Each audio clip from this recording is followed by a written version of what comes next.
Tadi Zuma mengatakan bahwa agama Islam itu sudah ada sejak pada zaman para nabi-nabi sebelum Muhammad ya. Ya, tolong dipertegas lagi tepatnya pada zaman Nabi apa? Silakan. Ya.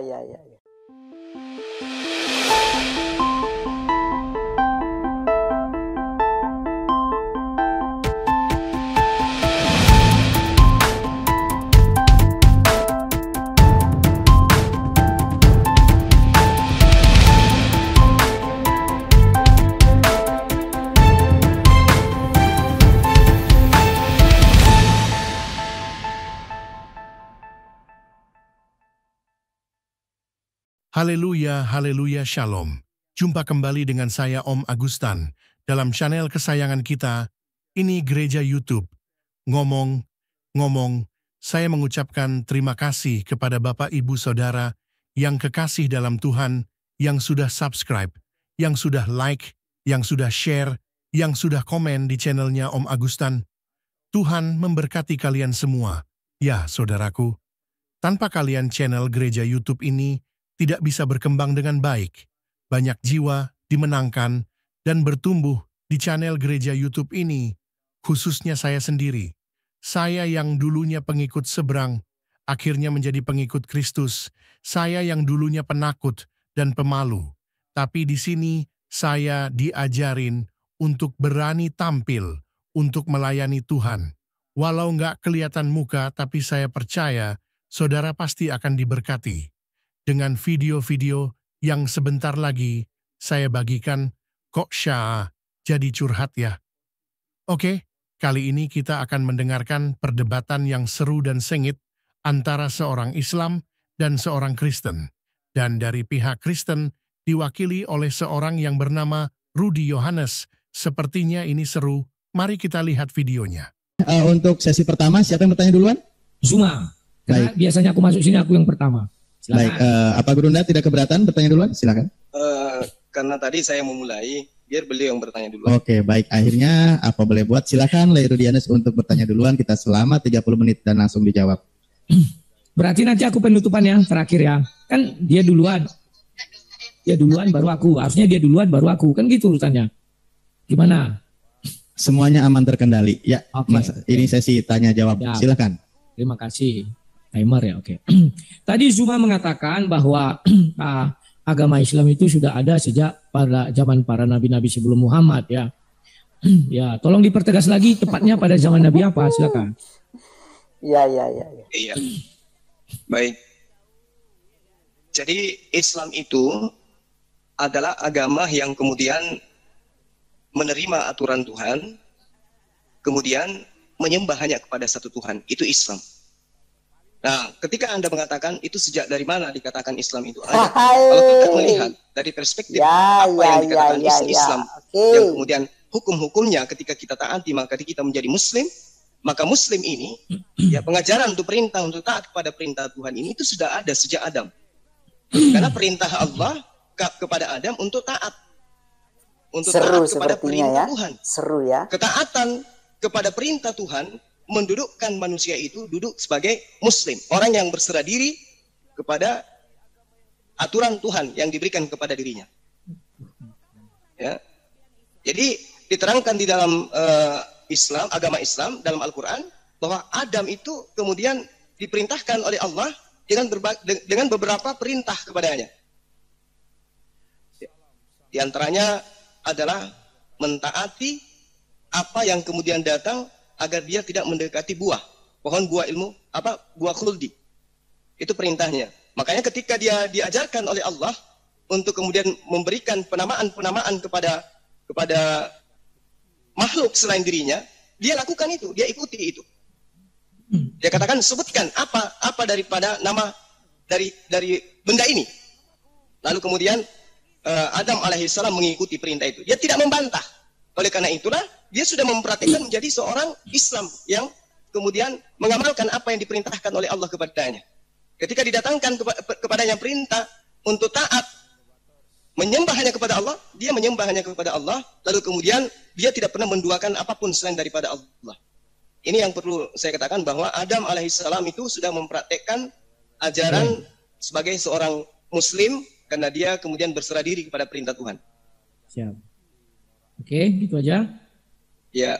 Oke. Pertanyaan saya berikutnya. Yahudi dan Nasrani itu menurut si Zulkifli apa? Apakah itu hanya suku, ataukah itu agama, ataukah itu kepercayaan, ataukah itu termasuk dari apa tadi kau bilang bahasa Arab? Din. Silakan. Ya, Dino. Jadi Yahudi itu adalah kemudian orang yang memiliki kedudukan sebagai keturunan Yakub. Lalu kemudian padanya diberikan sebuah kitab, diutus kepada mereka nabi-nabi. Lalu kemudian pada diri mereka itu ada hukum-hukum, ada aturan-aturan. Sehingga mereka dikatakan di dalam Al-Quran Yahudi dan Nasara. Mereka adalah golongan yang diberi nabi, golongan yang diberi kitab suci, golongan di mana Tuhan memperkenalkan diri kepada manusia, yaitu kepada Yahudi dan Nasara. Makanya dikatakan di dalam Al-Quran bahwa Allah menyatakan diri kepada Bani Israel, Allah menyatakan diri kepada Abraham, kepada Musa, kepada Isa. Lalu orang-orang yang mengikutinya disebut Yahudi, orang-orang yang mengikuti Isa disebut Nasara. Seperti itu. Oke, terima kasih ya. Jadi Zulkifli sudah mendefinisikan tadi bahwa Islam itu sudah ada sejak zaman Nabi Adam. Kemudian Yahudi itu adalah keturunan Yakub dan dikirim Nabi dan juga kitab suci. Baru Nasrani juga seperti itu dikirim Nabi dan kitab suci. Nah, yang saya mau tanyakan, menurut si Zulkifli, apakah Islam juga seperti Yahudi dan Nasrani pada zaman Nabi-Nabi itu? Silakan. Iya. Jadi ketika kemudian orang-orang Yahudi itu dan Nasara ini didatangkan kepada mereka Nabi dan Rasul, ya, di dalam pemahaman kami umat Islam, bangsa Arab itu masih dikenal dengan sebutan orang jahiliyah. Kenapa? Pada mereka tidak dinyatakan di dalam Al-Quran adanya pengutusan terhadap diri mereka, suku-suku mereka itu Nabi dan Rasul. Tidak ada diberikan kepada mereka itu kitab. Itu yang diterangkan di dalam Al-Quran. Makanya di dalam surah Al-Baqarah ayat 120 diterangkan, Bismillahirrahmanirrahim, walan tarda ankal yahudu walan nasara hatta tattabi'a millatahum. Dan orang-orang Yahudi dan Nasara tidak rela kepada Muhammad sebelum engkau mengikuti ajaran mereka. Artinya bahwa sebelum Rasulullah Muhammad SAW itu datang mengajarkan kemudian fondasi Islam kepada bangsa Arab, belum ada agama di sana, belum ada nabi, belum ada rasul yang dikhususkan memang untuk mereka. Lalu kemudian diterangkan di dalam Al-Quran. Silakan. Oke. Dari pernyataan si Zulkifli, artinya kau pembual, pembohong, semuanya pengibul. Kenapa aku bisa mengatakan demikian? Kau bilang sejak Adam sudah ada Islam. Kemudian ada datang Yahudi, ada datang Nasrani, diberi kitab-kitab. Setelah itu kau bilang Islam belum diberi kitab. Kemudian kau menghubungkan dengan Arab. Di Arab belum agama. Sebenarnya Islam itu agama Arab atau agama Nabi? Karena kau bilang sejak Adam sudah ada Islam. Kalau sejak Adam sudah ada Islam, maka sudah jelas pada zaman Adam itu sudah ada kitab. Kitabnya apa? Ya kita tahu kitab suci Al-Quran itu kitab umat Islam. Adam belum pernah memegang kitab Al-Quran. Bahkan kau bilang Yahudi Nasrani diberikan Nabi dan kitab. Dan mereka tidak juga beragama Islam. Lawak-lawak. Kalau memang nabi-nabi itu Islam, Musa pun harusnya Islam. Maka pengikut Musa harusnya Islam. Jangan mengarang bebas, jangan kau karang-karang, akui saja bahwa Islam itu ada sejak zaman Nabi Muhammad. Selesai. Ini kau karang-karang zaman Nabi Adam, zaman Nabi ini. Buktinya Musa nggak Islam, Yahudi. Buktinya kitab Musa Taurat bukan Al-Quran. Nasrani lagi kau bilang, buktinya Nasrani kitab sucinya bukan Al-Quran. Kalau memang Islam sudah ada, tentu Yahudi Nasrani itu tidak bakalan ada. Karena jelas-jelas keturunannya ya Ibrahim, Isa, Yakub sampai Musa. Itu turun-temurun di garis silsilahnya. Kok ujuk-ujuk tiba-tiba mereka nggak jadi Islam? Adam Islam, Ibrahim Islam. Ujuk-ujuk mereka tidak menjadi Islam. Ini sangat-sangat lucu saya pikir. Nah, pertanyaan saya mohon dijawab dengan kejujuran ya kawan-kawan ya. Kenapa Tuhan harus menurunkan agama Islam? Silakan. Iya. Jadi Islam itu diwahyukan oleh Allah dikarenakan Islam itu memiliki hukum-hukum tentang tauhid dan juga memiliki hukum-hukum tentang syariat. Jadi tentang hubungan kepada Allah, kaidah-kaidahnya jelas, hubungan kepada sesama manusia, hukum-hukumnya jelas. Islam diberikan oleh Allah untuk kemudian menjadi pedoman sebagai panduan dalam kehidupan. Makanya Al-Quran menerangkan, "Zalikal kitabu la raiba fihi hudal lil muttaqin." Al-Quran diwahyukan oleh Allah untuk menjadi petunjuk, menjadi bimbingan di dalam kehidupan. Karena itulah kemudian Allah menerangkan di dalam Al-Quran surah Asy-Syura ayat 52 bahwa kebenaran Al-Quran itu diberikan oleh Allah kepada baginda Rasulullah Muhammad SAW sebagai kitab yang kemudian menjadi petunjuk sebagai pembimbing kepada seluruh umat manusia. Ini yang dipahami oleh kami sebagai seorang muslim, bahwa kebenaran Al-Quran Karim tidak kemudian dijadikan sebagai satu hal yang sia-sia diwahyukan oleh Allah. Wa kadzalika auhayna ilaika ruhan min amrina ma kunta tadri mal kitab. Maka Allah kemudian mengatakan bahwa di dalam ayat ini ya, Al-Quran diwahyukan untuk menjadi pembimbing kepada seluruh umat manusia. Wa innaka latahdi ila siratal mustaqim. Al-Quran diwahyukan oleh Allah melalui perantaraan baginda Rasulullah Muhammad SAW sebagai pelengkap semua ajaran-ajaran para nabi yang kemudian membimbing manusia kepada jalan yang lurus. Nah, yang Anda katakan tadi, kenapa dikatakan bahwa Adam itu sudah Islam? Lalu kemudian kau katakan kenapa orang Quraisy tidak melakukan ajaran-ajaran yang sesuai dengan ajaran agama Islam? Karena pada masa itu tidak ada kewajiban bagi Adam untuk mengajarkan kepada keturunannya, kepada anak-anaknya, untuk mentaati Allah dalam perspektif apa yang kami imani. Layaknya Nabi Muhammad SAW, layaknya Nabi Musa, layaknya Nabi Isa. Mereka diberi syariat untuk mereka ajarkan kepada kaumnya masing-masing. Musa, kaumnya menjadi seorang praktisi Judaism karena ada diperintahkan untuk mengajarkan itu kepada kaumnya. Begitu juga Nabi Isa alaihissalam diperintahkan untuk mengajarkan tentang apa yang datang kepadanya, hikmat Injil untuk kaumnya. Tidak diajarkan untuk kepada seluruh umat manusia. Sehingga tidak ada satupun nabi yang diutus kepada Bani Quraisy selain daripada sebelum baginda Rasulullah Muhammad SAW untuk mengajarkan kemudian keislaman. Agar Anda pahami dengan baik. Terima kasih. Oke, kau semakin mempertegas bahwa Islam itu tidak pernah ada sebelum datangnya Nabi Muhammad. Kalau orang lain kau bohong-bohong bisa, aku jangan. Ya, kali kau membilang, saya bertanya, kenapa Tuhan harus menurunkan agama Islam? Kau bilang karena tauhid gini-gini. Loh, dari sejak Adam sudah diajarkan tauhid. Sekarang kau bilang Al-Quran. Urusannya apa Al-Quran sama Adam? Mana kenal Adam Al-Quran? Mana kenal Musa Al-Quran? Kalau Musa kenal Al-Quran, maka dia tidak menerima kitab Taurat, tapi kitab Al-Quran. Pernyataanmu semakin mempertegas bahwa Islam ada zaman Nabi Muhammad. Jangan kau tambahi, jangan kau kurangi. Terima kasih ucapanmu itu semua. Ya. Tauhid, syariat. Sekarang aku mau bertanya lagi. Mengapa Nabi Muhammad disuruh mengikuti agama Ibrahim yang Hanif? Atau milah Ibrahim yang Hanif? Kok tidak dibilang mengikuti Islam Ibrahim? Silakan. Ya, jadi di dalam Al-Quran di surah An-Nahl ayat 123 memang diterangkan seperti itu. Perintahnya kemudian untuk mengikuti ajaran Nabi Ibrahim. Summa auhayna ilaika anittabi'a millata Ibrahim hanifan wa ma kana minal musyrikin. Jadi yang perlu Anda pahami itu, Islam ini apa? Islam ini adalah ajaran yang mengajarkan ketundukan, ketaatan kepada perintah Allah. Jadi ketika ada orang yang dibawakan perintah kepadanya, lalu kemudian dia tunduk kepada perintah itu, maka dia adalah seorang muslim. Ajarannya adalah Islam. Jadi Islam itu adalah SOP. Yang melaksanakan SOP aturan ini disebut muslim. Islam itu undang-undang. Apakah pada Abraham ada undang-undang Tuhan? Ada. Pada Adam ada undang-undang Tuhan? Ada. Pada Musa ada undang-undang Tuhan? Ada. Undang-undang inilah yang saya sebutkan Islam SOP, standar daripada yang harus dilakukan oleh manusia terhadap perintah. Yang taat kepada perintah, itulah yang disebut muslim. Nah, apakah ada pada Kristen undang-undang? Tidak ada. Tidak ada SOP Tuhan kepada Kristen. Karena Kristen nanti loh, jangan singgung Kristen.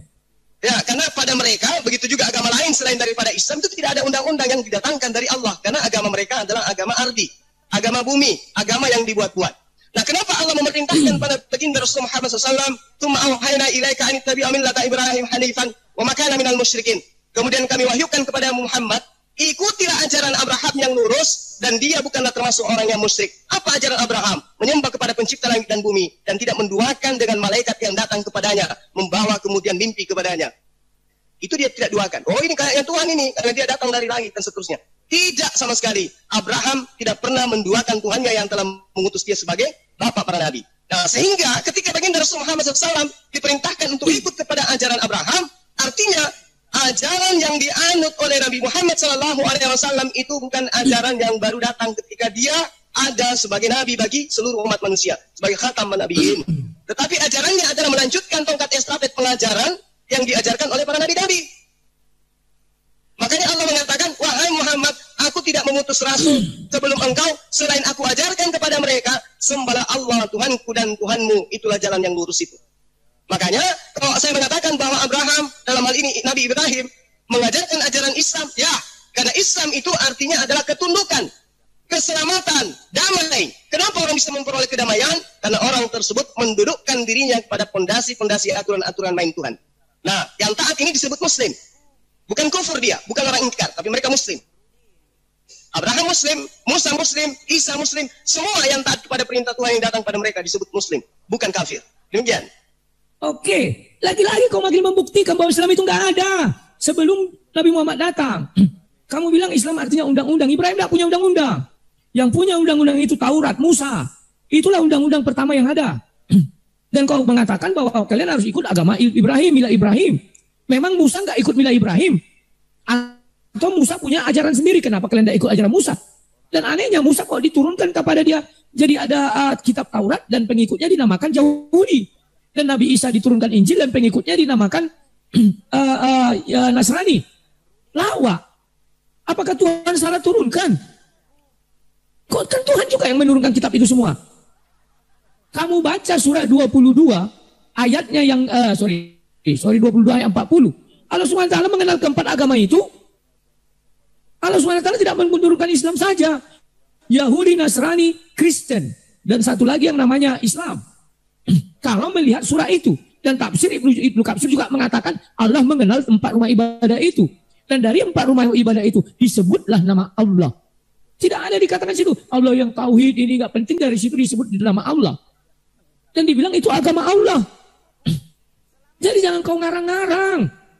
Lebih dahulu ada agama Yahudi, Nasrani, Kristen, baru Islam. Itu urutannya yang dibilang Al-Quran. Maka rumah ibadahnya dimulai dengan yang saya bilang tadi, tahu kitab-kitabnya juga sesuai yang dibilang tadi. Kemudian tadi aku bertanya, kenapa kalian ikut milah Ibrahim? Kenapa harus ada agama Islam? Milah Ibrahim itu aja ikuti. Ibrahim belum punya agama saat itu. Belum ada dua kalimat syahadat, belum ada berhaji, sudah ada dalam Al-Quran ya. Dua kalimat syahadat tidak ada. Seperti yang kalian sebutkan sekarang. Belum ada itu bayar zakat, belum ada di situ puasa atau segala macamnya. Nek haji memang Ibrahim yang mengusulkan. Anehnya, apakah kenapa nggak ikut agama Ibrahim? Harusnya kalau ikut agama Ibrahim, kalian bersyahadat atas nama Ibrahim. Kalian sekarang ikut agama Muhammad, Nabi Muhammad. Maka kalian bersyahadat atas nama Nabi Muhammad. Nabi Muhammad disuruh ikut atas nama Nabi Ibrahim. Maka Nabi Muhammad harus bersyahadat atas nama Ibrahim. Dan tidak boleh ada agama baru karena sudah dijelaskan, ikutlah agama Ibrahim. Maka kalian pun harus ikut. Bersyahadatlah atas nama Ibrahim. Jadi kalau kau bilang, oh sudah zaman Adam, sudah ada agama Islam. Bohong. Kau mengungkapkan sendiri kebohongan itu, bukan kami. Dengan kriteria-kriteria yang kau bilangkan. Kau mengatakan undang-undang Islam itu artinya undang-undang. Mana ada zaman Ibrahim undang-undang?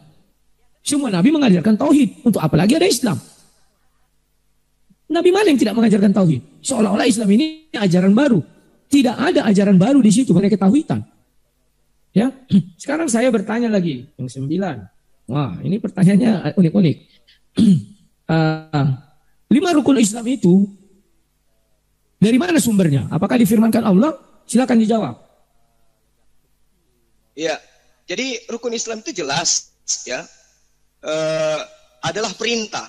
Kalau dia adalah perintah, berarti datanya, dalilnya itu pasti ada di dalam Al-Quran. Ya pasti. Beriman kepada Allah, jelas itu adalah perintah Allah. Beriman kepada malaikat, artinya kami umat Islam itu diperintahkan untuk percaya akan adanya malaikat. Itu sudah pasti itu. Makanya di dalam Al-Quran diterangkan, ya ayyuhalladzina amanu, aminu billah, wa rasuli, wa kitabi, ya, dan seterusnya. Itu adalah perintah. Kami diperintahkan untuk beriman. Beriman kepada malaikat. Anda boleh baca di dalam kitab, dalam Al-Quran surah An-Nisa ya, di ayat 136. Itu udah jelas sekali tuh. Bahwa kami diperintahkan beriman kepada Allah. Nabi-nabi terdahulu juga diperintahkan beriman hanya kepada Allah. Maka Al-Quran menguraikan kepada kami, wa ma arsalna min qablika mir rasulin illa nuhi ilaihi annahu la ilaha illa ana fa'budun. Jadi perintahnya kemudian kepada seluruh nabi adalah menyembah hanya kepada Allah. Ketaatan kepada perintah inilah yang kemudian disebut muslim. Perintah inilah yang disebut SOP. SOP inilah yang saya katakan Islam. Karena Islam itu berasal dari kata aslama yaslimu islaman, berarti tunduk, patuh, apalagi selamat, kemudian berserah dirilah kepada perintahnya, tunduk kepada perintahnya, patuh kepada perintahnya, mengkondisikan manusia yang melaksanakan itu disebut muslim. Islam itu sendiri adalah tunduk patuh. Nah, apakah Abraham tunduk patuh kepada perintah Tuhannya? Yes, dia Islam. Apakah dia ingkar terhadap perintah Tuhannya? Tidak. Berarti dia muslim. Berarti ajarannya menyembahnya kepada Allah.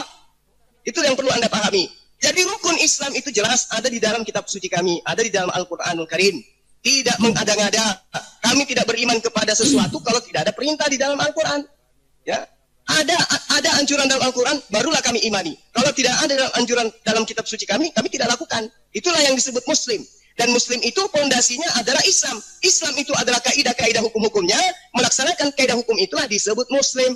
Ingkar terhadap hukum-hukum itu disebut kafir, kufur. Jadi kalau Anda bertanya apakah ada dalam Al-Quran sudah jelas itu dikatakan, ya. Silakan. Oke, saya nggak ngerti. Saya tanya mengenai 5 rukun Islam, kau sebutkan 6 rukun iman. Beriman kepada para nabi, ya. Nanti diulang lagi jawabanmu, ya. 5 rukun Islam, kami juga beriman kepada malaikat, beriman kepada nabi. Mana ada 5 rukun Islam beriman kepada malaikat, beriman kepada semua nabi? Nggak ada itu. Ya. Kau bilang lagi 5 rukun Islam itu tertuang di dalam Al-Quran. Artinya tidak tertuang di dalam Taurat. Tidak tertuang di dalam Injil. Kan jadi lawak-lawak kau di Zulkifli. Kau bilang mereka Islam. Jadi entah siapa yang salah. Di Taurat tidak ada. Di Injil tidak ada. Tapi bisa-bisanya mereka kau bilang Islam. Kan lawak. Semakin mempertegas kau tidak paham kapan Islam itu ada. Hanya kau berpikir Islam itu sejak Nabi Adam. Hei, tidak. Islam itu ada sejak Nabi Muhammad. Oke, pertanyaan saya berikut. Kalau kau mengakui Islam itu ada sejak zaman dulu kala masuk kau, ya. Saya mau tanya, Nabi Muhammad sejak kapan memeluk agama Islam? Silakan. Cek. Ya, normal Burunda langsung gas. Ya, jadi gini. Ya, yang saya jelaskan kepada Anda itu tadi, itu rukun iman. Ya, tertera di dalam surah An-Nisa yang saya terangkan tadi, kemudian ada dalam surah Al-Baqarah. Nah, kalau berbicara mengenai rukun iman, itu lain lagi. Rukun iman itu yang saya katakan bersyahadat itu pengikraran, mengikrar, mengimani, meyakini tidak ada Tuhan selain Allah. Apakah kemudian Adam pernah bertuhan kepada selain daripada Allah? Tidak. Apakah Abraham pernah bertuhan selain kepada Allah setelah dia datang kepadanya wahyu? Tidak. Apakah kemudian Musa? Tidak. Semuanya tidak. Bahkan Isa alaihissalam yang datang kepada Bani Israel pun menyembah hanya kepada Allah. Jadi fondasi daripada Islam itu 2 kalimat syahadat. Meyakini ini datangnya di Islam. Syahadatain, meyakini tidak ada Tuhan selain Allah. Lalu kemudian meyakini baginda Rasulullah Muhammad SAW itu sebagai utusan Allah, sebagai penutup para nabi.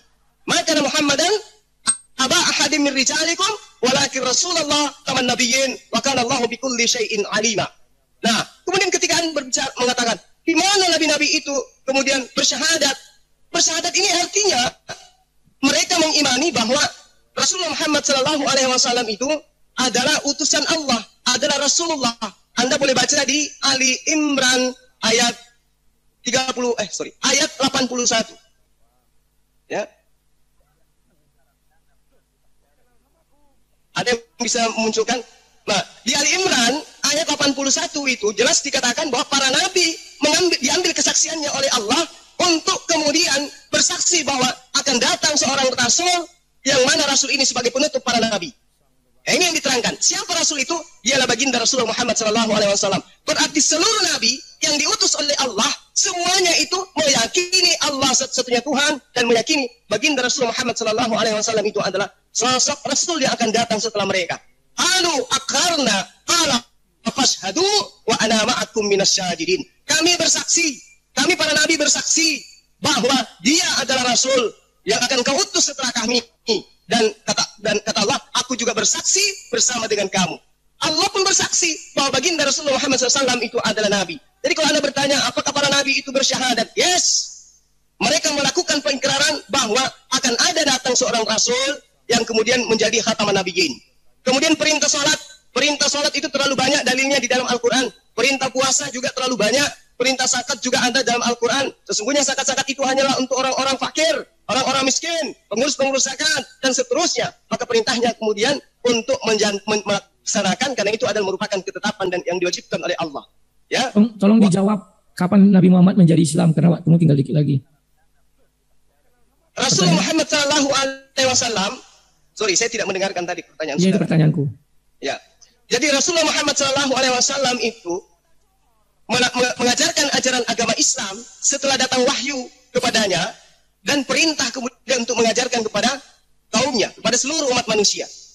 Ketika dia berserah diri kepada perintah Allah, maka pada saat itulah dia juga menjadi seorang Islam. Iqra. Dia tidak membantah. Iqra. Apa yang dilakukan? Dia membacakan. Andaikan dia menolak untuk membacanya, maka dia bukan muslim. Ketika dia mengatakan Iqra bismi rabbikal ladzi khalaq, maka dia menjadi seorang muslim. Dia menjadi seorang Islam. Dia mengikrarkan dirinya untuk mengikuti perintah dari Allah. Itulah Islam, itulah muslim. Oke, kasih aku 1 menit ya. Itu aja. Silakan. Oke, terima kasih. Zuma, lagi-lagi kau mengatakan Islam itu tidak ada pada zaman Nabi Muhammad. Setelah dia mendapat Iqra, kau bilang baru dia menjadi Islam, baru dia mengajari Islam.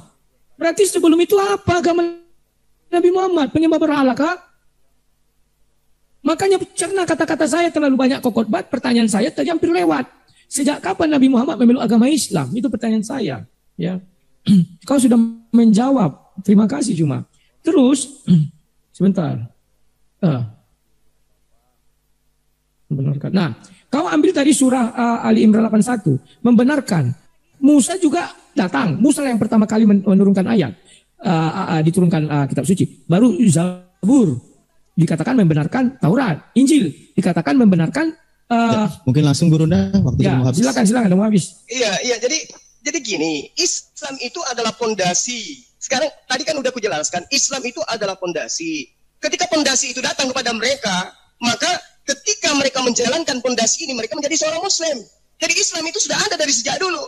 Ketika datang pondasi Islam kepada baginda Rasulullah Muhammad SAW untuk kemudian mengikuti. Haleluya, saya percaya video debat dari Rudy Yohanes ini memberkati dan menginsafkan orang-orang Islam, orang-orang Muslim, saudara-saudara yang mu'alaf dimanapun mereka berada. Buat saudara gereja YouTube, kalau bingung mau tulis komentar, nggak usah pusing atau nggak usah payah-payah. Cukup katakan di kolom komentar atau tuliskan Tuhan Yesus, baik atau Yesusku Maha Besar, Yesusku sangat dahsyat.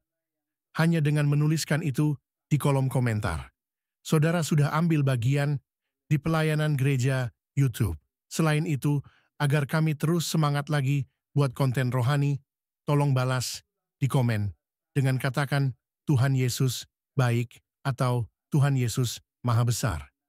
Dan kalau saudara terketuk untuk membantu pelayanan ini, bisa bantu dengan menggunakan rekening Yayasan Cipta Pelita Kasih. Berapapun itu sangat bermanfaat buat kami mendukung pelayanan di gereja YouTube. Terima kasih, itu saja mungkin video dari saya. Terima kasih saudara gereja YouTube. Jangan lupa dengarkan pengumuman sepekan ini. Tuhan Yesus memberkati. Shalom Bapak Ibu yang kami sangat hormati dan kasihi. Dalam nama Tuhan Yesus Kristus, beberapa waktu lalu kami telah menyelesaikan pelayanan kami di pedesaan. Kami membuat satu terobosan untuk membuat mobil ambulan gitu ya, untuk transportasi. Di sana kami memang sangat melihat di sana kebutuhan transportasi di desa tersebut. Selain jalannya yang jauh dan curam, terkadang kalau ada peristiwa malam hari atau ibu hamil, mereka kasihan, bingung mau diangkut pakai apa. Maka dari itu kita putuskan bersama tim untuk menggunakan channel Gereja YouTube ini untuk rekan-rekan subscriber bila ingin mengambil bagian untuk pelayanan ini bisa berbagi di rekening yang tertera di atas. Ayo ambil bagian. Kami perkirakan habis sekitar 130 juta karena untuk membeli mobil dan dekorasi ambulan tersebut, apalagi ditaruh oksigen, peralatan oksigen dan lain-lain. Kami memohon dukungan doa, dana dari Bapak Ibu, saudara-saudari penonton Gereja YouTube, orang-orang baik yang rindu berdonasi dalam melakukan atau mengirimkan di nomor rekening yang tertera di bawah ini. Kami berharap Tuhan akan menolong kami dan mencukupkan kebutuhan untuk pelayanan ini. Terima kasih, doa kami selalu menyertai saudara dan pelayanan kita bersama ini. Tuhan Yesus memberkati kita semua. Haleluya.